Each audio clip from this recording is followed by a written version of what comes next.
Hey, what's up guys and welcome back to Anime King 2 and I'm back with part 3 of What If Naruto Was Obsessed with Being Perfect. Remember to get this one too, 100 likes as usual, share this to all of your friends in your social media platform, and also guys, don't forget to go ahead and check out the other channels if you're new. Anime King, Anime King 2, Anime King 3, Anime Symbol, and Anime Prince. Those all belong to me. All the links will be down in the description. So go ahead and obliterate that red subscribe button and become a part of the Anime King family. So without further ado or wasting any more time, how about we jump right into this brand new episode? Let us begin. Start the intro, guys.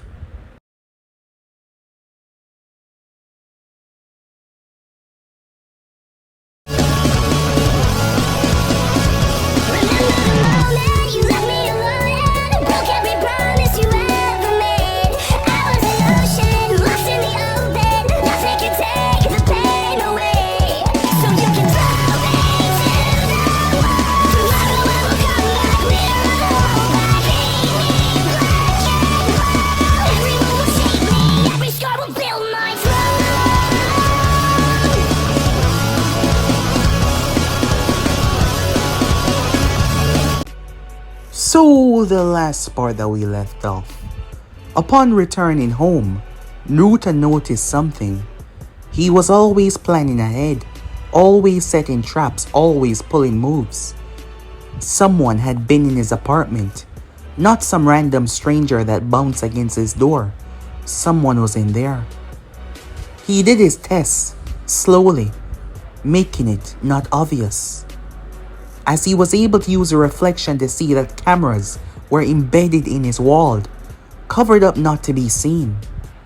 At the Inoichi household, where the facility was where patients were treated, Ino, she had visited here on more than one occasions. It was her goal to be like her dad after all. Thus she left something behind as she came to retrieve it. What she didn't expect was to see a whole bunch of people, including Naruto's Jonin sensei, watching him. Cameras as she heard them talking. Immediately she went to Naruto to tell him, trying to understand why were they saying that he was involved with the kidnapping of all the children that went missing and were brought back alive. Naruto told her that it must be some mistake when she said she was going to tell her father that someone was framing him. He gave her the go-ahead as he watched her leave. When she told her father, immediately they kicked into action, believing that he would use the opportunity to flee. But when they arrived to his apartment, everything was normal. They found him later training by himself, as Naruto was brought in. Being the one to take focus of this case, Kurenai, she was the one that sat down with him and speak with him. She started small at first and then questioned, why didn't he do anything about the cameras when he knew they were there? Naruto was smart, telling them that even from a young age he could understand and see things that most people could not. But he never really had anyone to talk to on the matter. His perception of the world was much faster than most people think.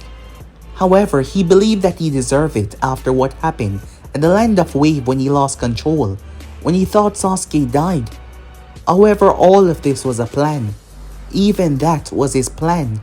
Naruto never lose control in terms of anger when it came to people around him other than Ino, as his empathy for others weren't that great, despite him still considering feelings as weakness. But it was something that he could use if someone suspected him. He believed they placed the cameras there to watch him because they feared the Nine Tails, and he was disappointed and sad. Kakashi started to feel remorse, realizing they were wrong, but Kurenai, she kept on questioning Naruto, as she went over it at least a dozen times, but he always had something to say. He was smart, and he was showing that he was smart. Most people would not show that they were smart, they would pretend to be the fool. Or perhaps that could be the trick. Kurenai didn't know why she was overthinking this, perhaps He wasn't the one, and yet she had this feeling, telling the Hokage that they should not completely rule him out. Ino was happy when she heard that Naruto was free, knowing that he would have never done something like that. As time went on, the Chunin exam came around. The first part of the test was rather easy. As for the second phase, Orochimaru arrived. Naruto went toe-to-toe with the Sannin after Sakura escaped. Orochimaru was fast, powerful and smart, but not even he could understand how Naruto could move instantly. Instant teleportation. But Naruto did not aim to kill him. In fact, the Sannin spun and kicked Naruto so hard he shattered all the bone in his arms. As Orochimaru extended his tongue and grabbed Naruto and slammed him into a tree. Naruto relented, saying that he could not beat him, but the Sannin was confused and also intrigued by this boy. As Naruto made his way off to catch up with his team, he got what he needed: Orochimaru's DNA and chakra as well. The Sannin being not the wiser of any of this. We then get to see Naruto lab as two people are working. At the land of Wave, a few had heard the rumors and came to take the sword, but they were forced to massacre each other. Whatever was on that blade, the moment they touched it, they went mad. But the graves were empty though, where Haku and Zabuza were alive. The first one buried his partner, then dropped himself inside. So yeah guys, that was basically last where we left off. You guys can switch across the place, check it out for yourself to begin this new episode. This episode begins within the past, at the land of Wave, after the first battle, where Haku was forced to save Zabuza, pretending to be an hunter from Kiri. He was brought back to their location, where he was resting. Haku stood outside. Zabuza was still unconscious. The injuries and the stress that was placed on his body after the needles had hit him in the neck. So right after waking up, he was too weak to move. He fell back asleep. In the morning, Haku would go and gather some herbs, but now he stood protectively outside, gazing up at the stars, something he did in his moments alone. Hello there. Haku froze, confused. He sensed nothing. He felt nothing. The person was a few feet away though, and he realized who the person was. The features, it was that child, the blonde-haired one from before. Without his mask, there was no way he can know who he is. Thus, Haku decided to play it cool. Hello there, he said. Can I help you? Just passing through. I'm afraid I don't have much time, so I'll have to skip the pleasantries. There is something I desire. Oh? And what is that? Haku said, his gaze narrowing as he reached for one of his senbons. I could feel you in the shadows, watching while Zabuza fight. My sensei, my team, they're now aware that you're along with the enemy. So he knows, Haku said. Blitzing forward, there was no hesitation. Haku then vanished and appeared behind Naruto. It's over. One senbon to the neck. He wasn't going to kill him, but he was going to take him down. However, within that moment, he realized that his master location was now public because of this boy. He had to take him out. He had to kill him. Haku did not like to kill, but to protect Zabuza-sama. He shall do whatever it takes. He brought his hand down for the killing blow. Unfortunately though, his hand hit nothing. Naruto stood behind Haku. Don't worry. It is not my desire to kill you. A violent, gut-wrenching scream escaped Haku's lips as electricity ripped through him, forcing him down to his knees. He was done. He fell unconscious. The moment that happened, Naruto started to cough. into his hand. When he looked down towards his hand, there was blood there. He wiped it on the grass. He proceeded to make his way. As he stepped inside, the bed was empty. Naruto ducked, the sword cleaving into the wall.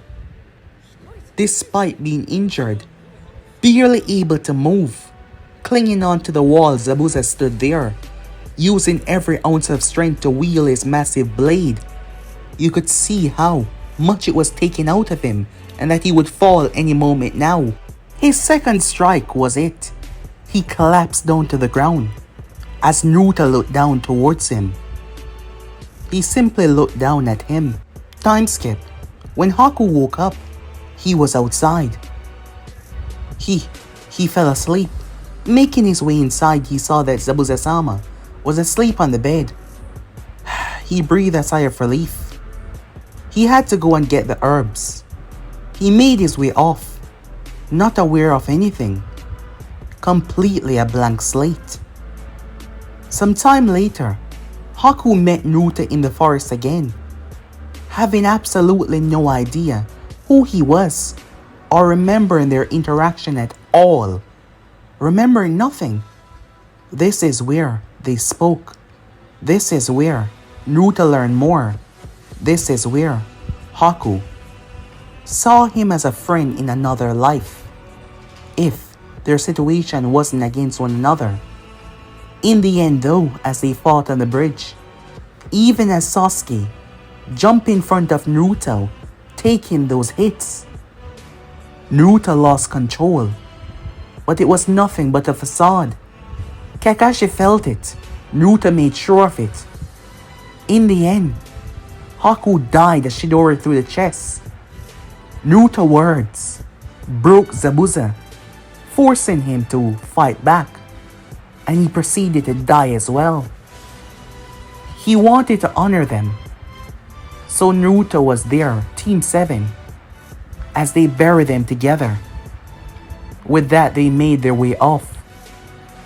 Later that night though, Naruto digged the graves up, pulling them out of it.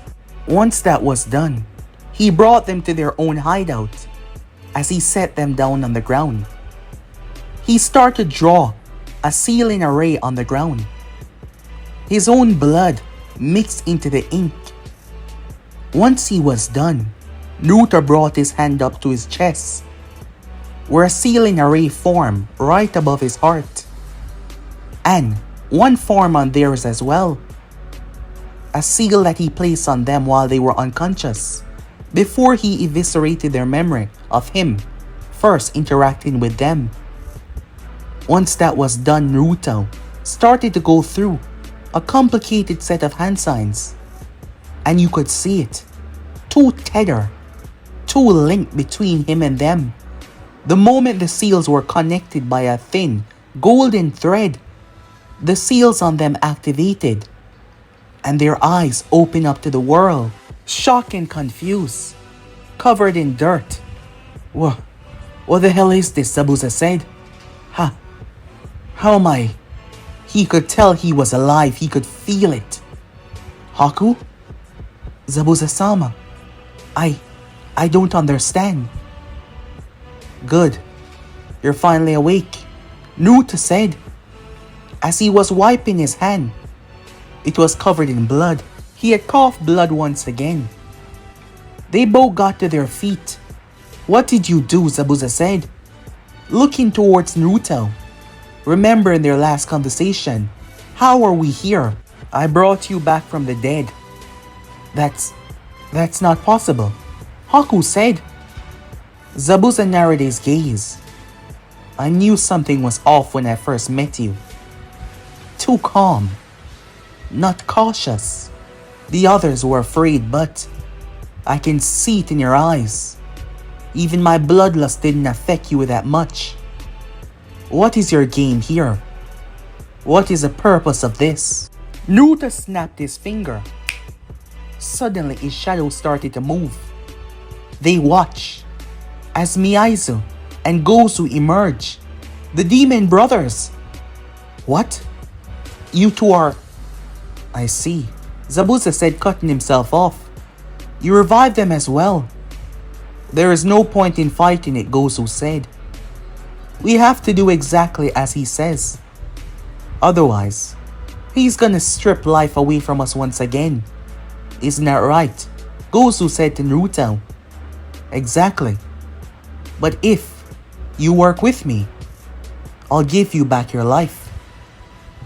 You revive us and all, but how can we be sure that we're not just gonna drop dead after we do as you say? Naruto reached as he pulled down his shirt, showing the seal over his heart. This is what connect me to all of you, specially crafted. I had to put in a lot of work for this. The moment I stop my connection between this seal and yours, you all fall dead. And don't bother try forcing me to remove it. You can't attack me. Tell them. He's right, said Gozu. It is pointless. The demon brothers seem to have given up.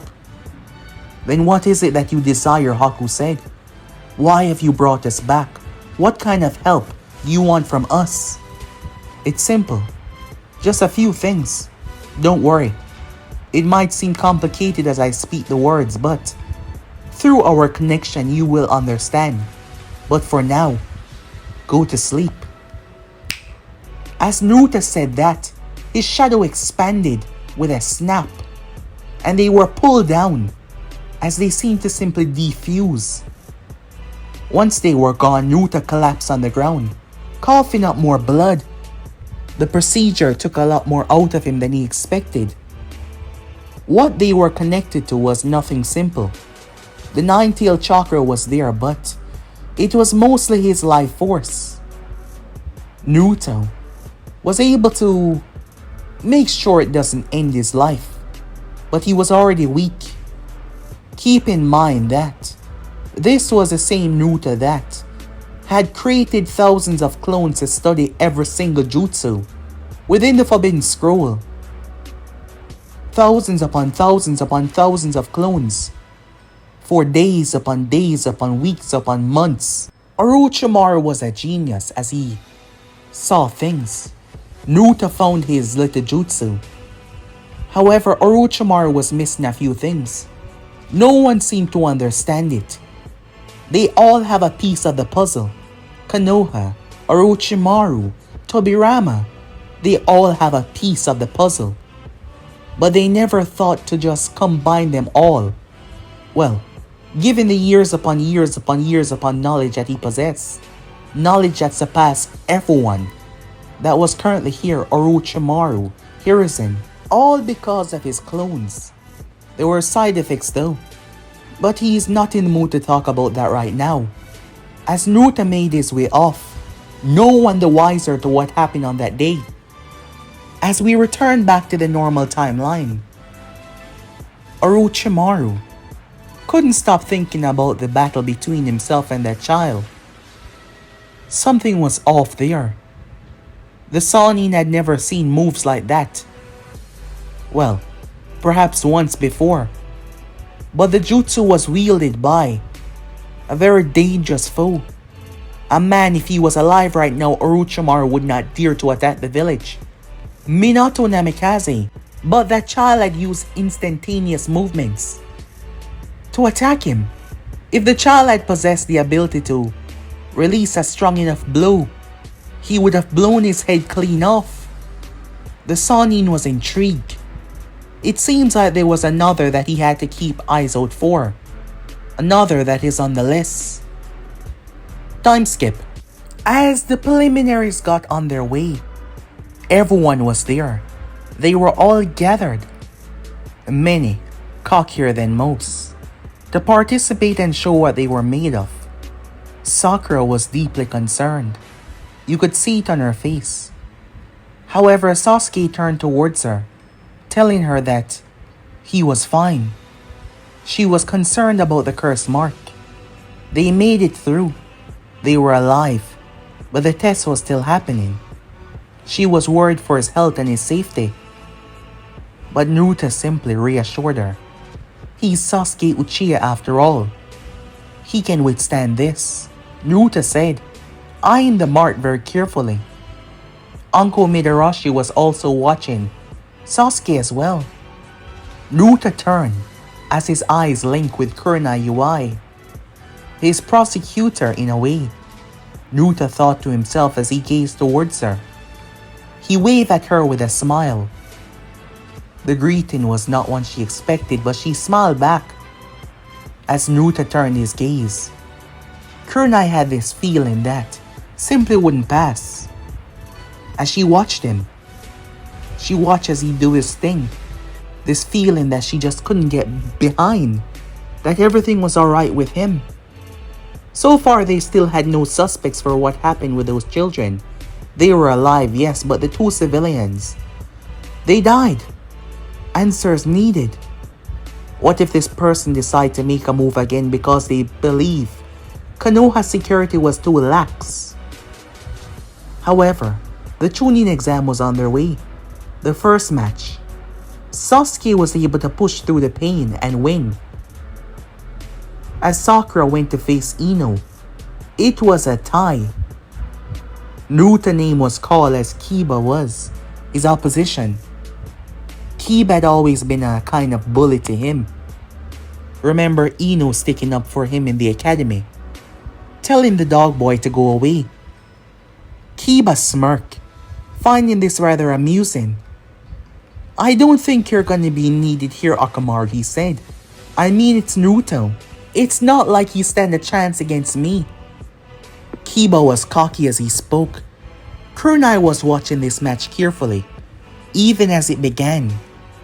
Kiba proved to be the superior fighter. Faster, stronger, smarter in hand-to-hand. He was trained from an early age. It seemed like he had Naruto on the ropes. An uppercut sent Naruto knocking down to the ground. Kiba stood triumphantly. Naruto brought his hand together and summoned over 10 clones. Kiba smirked, throwing a pill to Orochimaru. Let's show him, boy, he said. Fang over fang. He tore through them and destroyed the ground, smoke filling the air. When the smoke died down, Naruto lay on the ground, defeated. The proctor jumped down. He was about to call the match until Naruto started to laugh, confusing many that he was still able to get up. He surely had some heart, many thought to themselves. Up in the stands, the Jonin sensei for the sound team was none other than Orochimaru in disguise. This boy is playing a much larger game. The one that he faced in the forest and this are not the same. Personality, the way they move, this weakling is not the same. What is he up to, Orochimaru thought. Kiba looked down. Have you lost your mind, he said. You want to know something, said Naruto, smiling at Kiba. Even the strongest can get defeated when they're cocky, unless you're a god, which you clearly aren't. Have you lost your mind, Kiba said. Can't you see you're bested? Naruto smiled as he pulled himself up. Are you sure about that? The moment Kiba stepped around the broken stone that he caused, the stones erupted, transforming back into clones. Many was shocked. Shadow clones and a transformation jutsu together. For someone so young, that was beyond impressive. And given the amount of clones, Kiba was assaulted. Orochimaru could not get close as he was knocked away. The combo had Kiba flying into the sky. The final blow dropped him into the ground with a bang. He was done.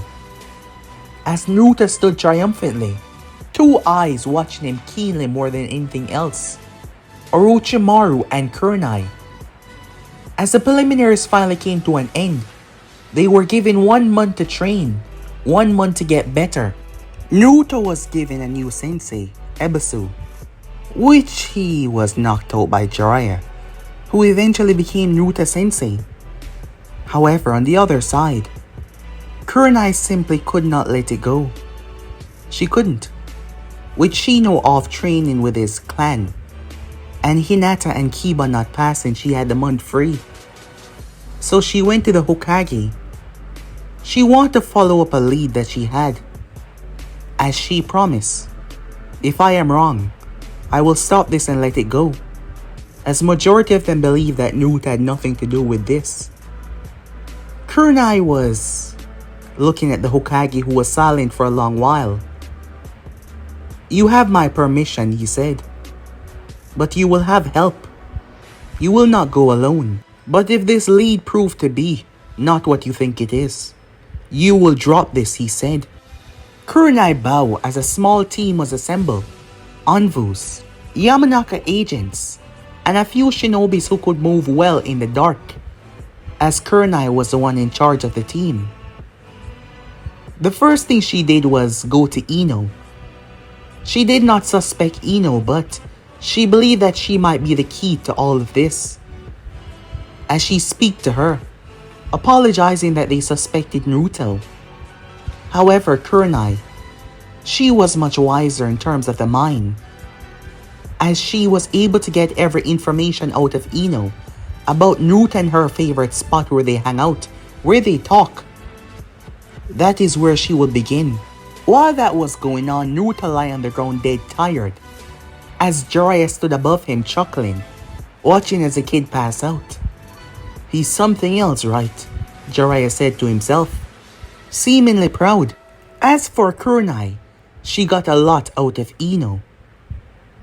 Ino wasn't the wiser of any of this, believing that everything was just normal. They used the pattern. Naruto was a wise person. He followed a rhythm. He followed a momentum. He followed a pattern. So they used that to triangulate his movements when he was not with anyone.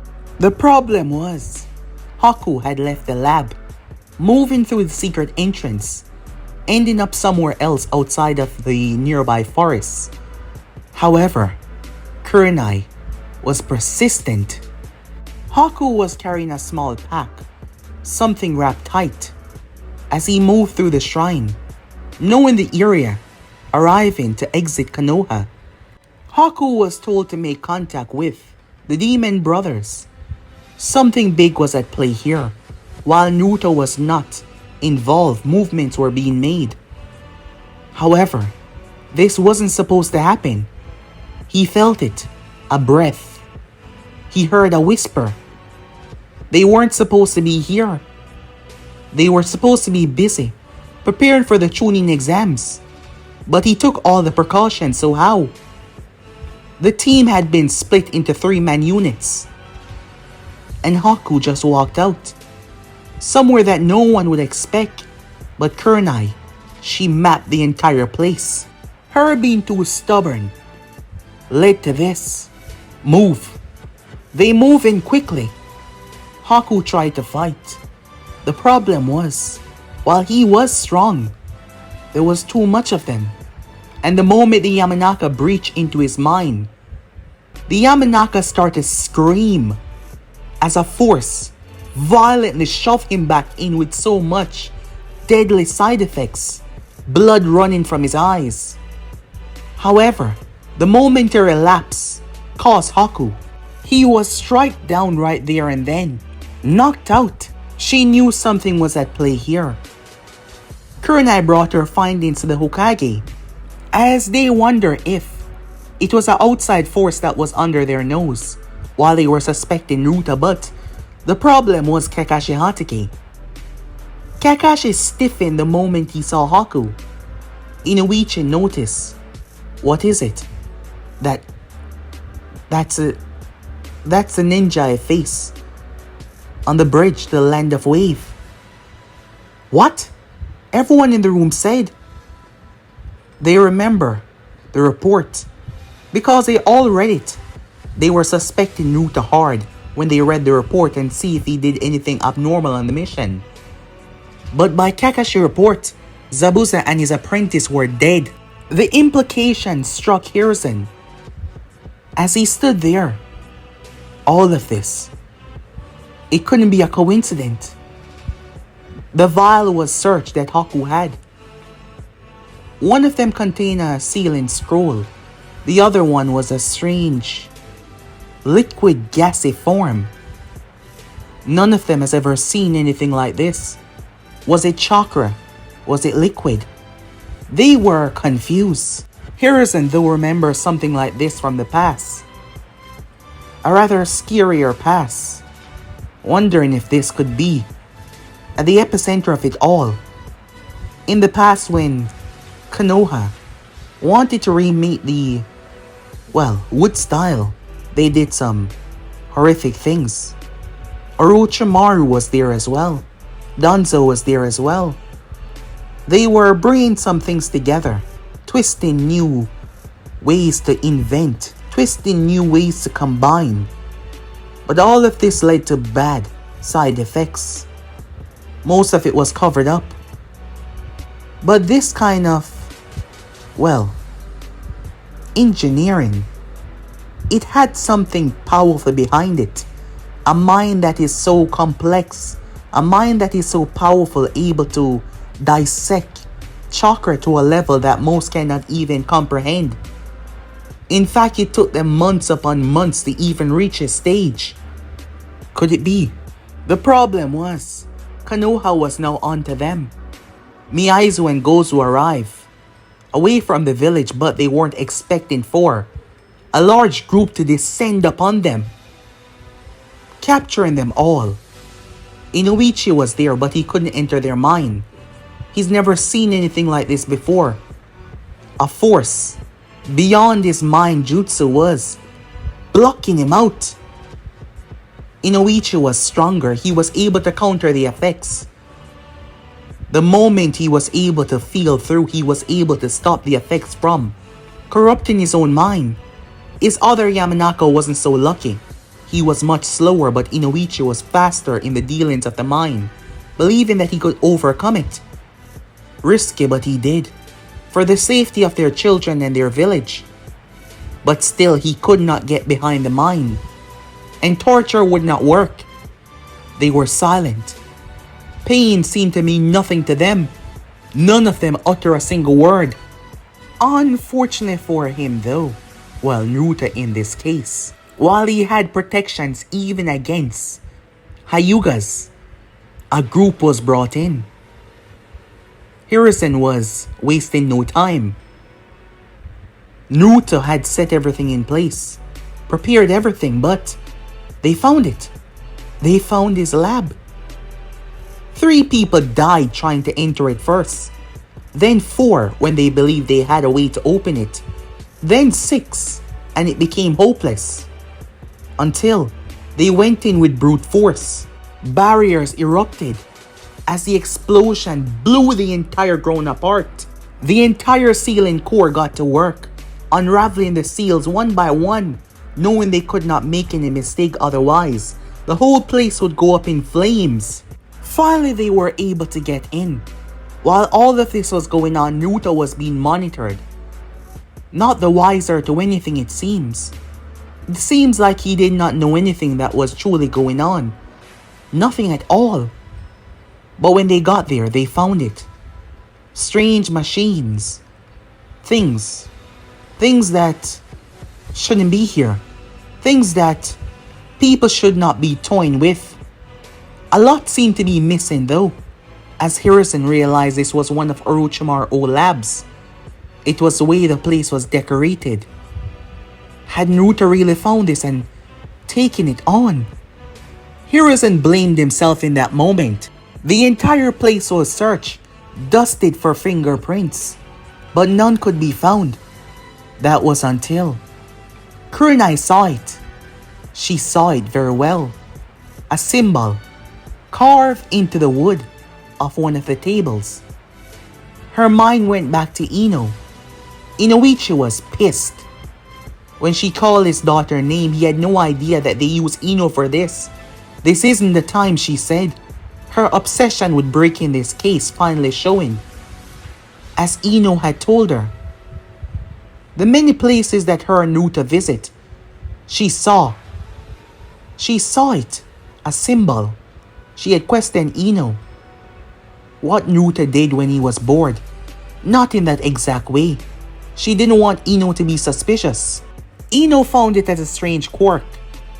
As his hand is in the ground sometime or on something, his fingers move in a strange pattern like he was drawing an arrow, but it had a little smiley face in the center. Kurenai saw it on the decks, embedded in the wood. Out of frustration, it seems. She was right. This place. He was the one behind this. She searched notebooks. She saw the marking once again. Envoys were sent out to investigate and bring the bark of the tree. Hiruzen stood there, Kakashi overwhelmed by all of this. He thought they cleared his student. But could it really be that Naruto was the one behind all of this? While the children were brought back, 2 civilians were dead, and this place, after what Orochimaru turned into. The next day, as Naruto was with Jiraiya, Hiruzen and his envoys came. Jiraiya smiled, not expecting this, but when he saw the grim look on Hiruzen's face, Naruto, would you mind coming with us? Yeah, sure, said Naruto. Wait, what's going on, said Jiraiya. We'll fill you in, Hiruzen said, looking very grim as Naruto was marched towards their destination. Back in the same room, everything seemed to be calm. Kurenai was behind the glass. She's been obsessing over this from the moment she saw him. She knew that something was wrong with him. She knew that he was up to something, and she was correct. She was correct. They had him in there for an hour until the door opened. Hiruzen, Jiraiya, and Kurenai entered. The others outside. What's going on? Said Naruto. Why did you take the children? Kurenai said. This again? I thought that was enough, Naruto, Hiruzen said. We know that it's you. Looking at Jiraiya, the man looked down towards him with disappointment. They were really bonding. Naruto looked at all of them. Don't bother lying, Kurenai said. You said it yourself, you're a smart person. Look at us and tell us that we don't know what is truly going on. Or if you're gonna waste your time and waste ours as well. Naruto sighed. Fine. What exactly do you want to know? He said. Everything about him seeming so different. Like they were talking to a different person entirely. Jiraiya was taken aback. Why? Hiruzen said. My goals are large, said Naruto. I'm limited. So limited. Limited by what? Hiruzen questioned. Humanity? Weakness? Trepidation? Everything that the human flaw has. I didn't harm those children. I know you didn't, but the civilians.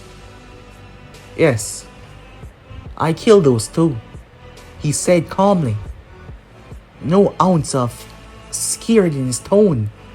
Kakashi, who stood behind the glass, was terrified what he was witnessing. He was revealing everything, no hesitation. Why did you do that? They were a part of the first test. I hate myself for what I did. Another part of humanity weakness. Yet, the memory of what I did, taking that father away from his children, taking that mother away from her children, her family. I should know more than anyone else. Or shouldn't I? Seeing that I never know my parents. Yet I condemned 2 to death. For what? For my own goals. I'm disgusted by myself more than you think, said Naruto. Kurenai could tell that this wasn't an act. He hated what he was doing, he had remorse.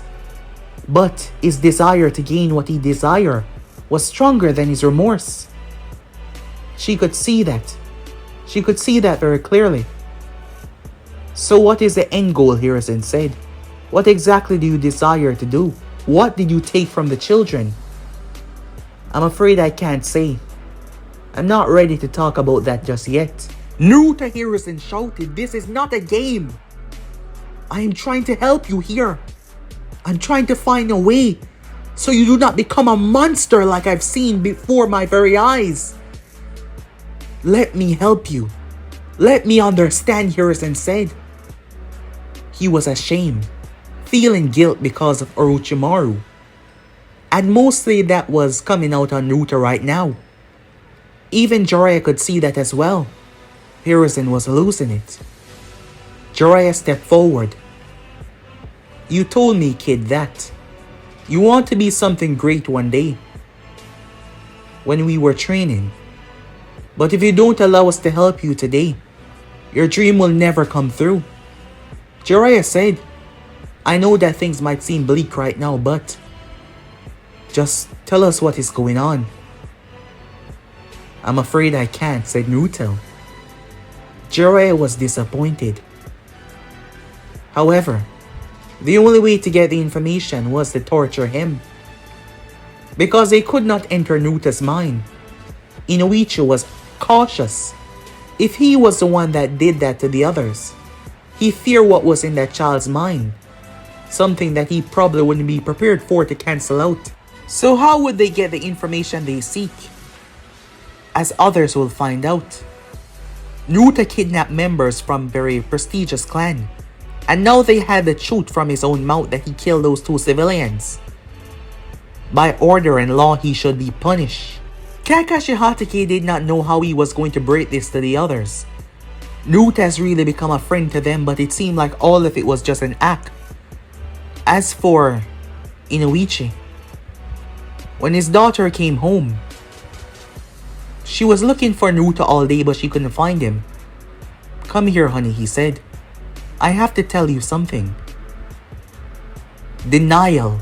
Straight denial that left her lips, but as her father's eyes show her the pain, he showed her the proof, the symbol. The lab had been cleared out, but the Dex was still there. There was still denial behind her eyes, refusal to accept this. She cursed at her own father. He was wrong, they were all wrong. She demanded to see Naruto, but he wouldn't allow it. She was so angry as she stormed off, slamming the door as her mother tried to talk to her, refusing to accept this reality. They came one by one. Kakashi, even Inoichi, questioning Naruto what does he want with his daughter? He made it very clear that Ino was nothing to him but a friend. She will always be his friend. Even if she hates him, he will see her as such. Kurenai came in as she seemed proud of herself. "You seem happy." "I stopped you," she said. "You were becoming obsessed with me, my actions. You are smart. Then again, you didn't do it on your own. You had others to help you, but you should still be proud of yourself. I have to say, not many kids can do what you can do." "Tell me something," said Naruto. "My accomplices, how are they doing?" "Well, we're going much harder on them.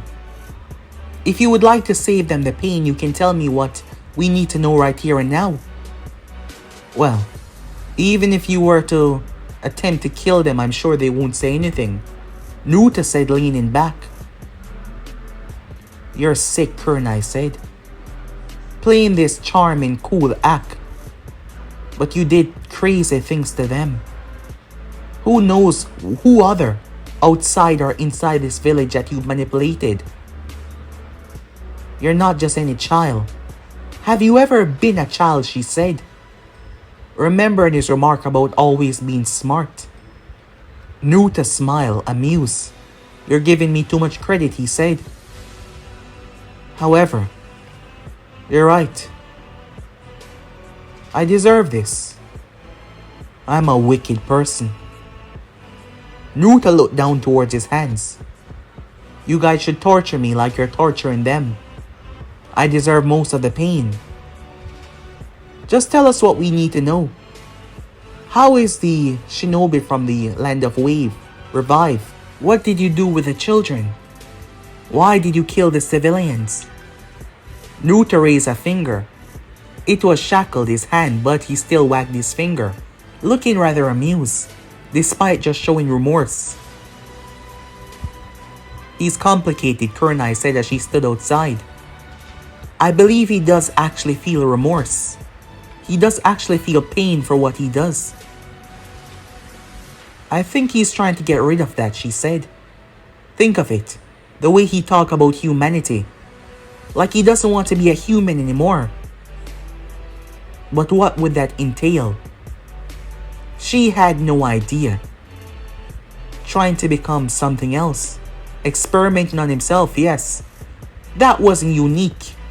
Many has tried that before, Orochimaru the main subject. As the time went by, they had to keep Naruto restrained. The Chunin exams. When Sakura found out the truth, she was speechless. Sasuke. He got over it quickly.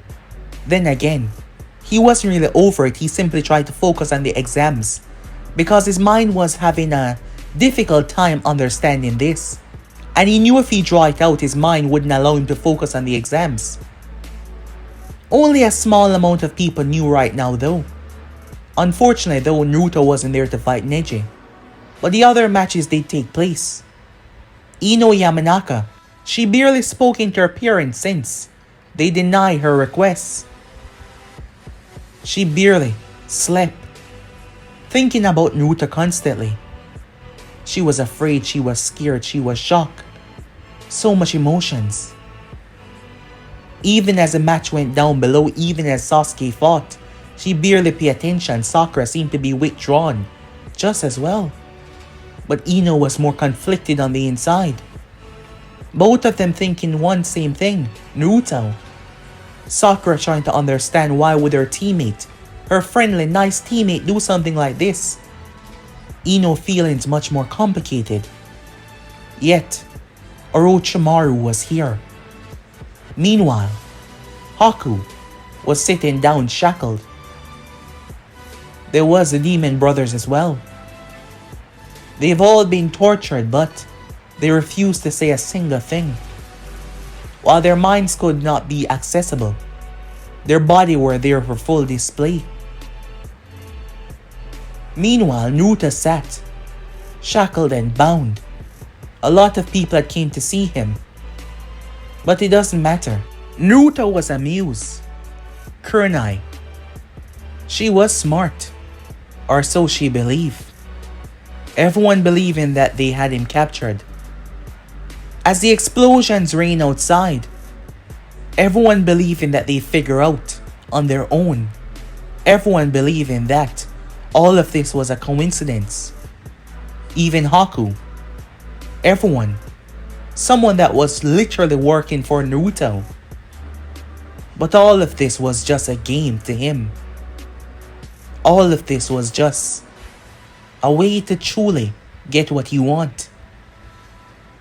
Naruto wanted one thing out of all of this. He wanted to be hated by one person in particular, Ino. Because the moment she started to hate him is the moment he would be happy. He supposed now that she knew the kind of monster he is, it's time that he faced her. Immediately, the signals start to go off. This room was protected and sealed, yet Naruto subordinates melt through the cuff, their form becoming actually liquid. No, it was shadow. They emerged into their own shadows as shadows themselves. Despite what was going on outside, this place had to be secured. The guards immediately shouted, slamming the alarm on the wall. The two standing by Naruto's door turned towards it when boom! The entire room exploded outwards. As they coughed, impossible, one of them said. The seals on him, on the walls, the shackles. None of this made any sense. Naruto stepped out, dropping the shackles to the ground. I apologize, but it seems it's time I finally made my move. I suppose the invasion is taking place. He even knew about that, because he was always a step ahead. The shadows came out of the ground. Haku, the demon brother standing there. A single look and they understood that this was him. This was all him. The pain that they felt, it was horrible, but they physically, mentally could not say a word. Everything under his control. Why allow me to be captured? Haku said, not understanding that part. It was all a part of the plan, said Naruto. And now, the guards start to run down the hall. Naruto looked at them all as he reached a hand towards his chest, feeling his own beating heart. I apologize, he said. This is going to hurt. Boom! An explosion deep within the village. Deep towards the mountain area where the head of the Hokages were. As it exploded, erupting the ground. Had the enemies reached that far? No, it wasn't the enemies. That location was.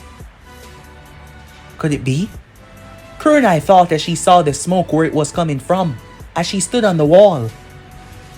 The next moment, as Ino was helping with the evacuation, two sound shinobis ran around. They wouldn't have gotten close though.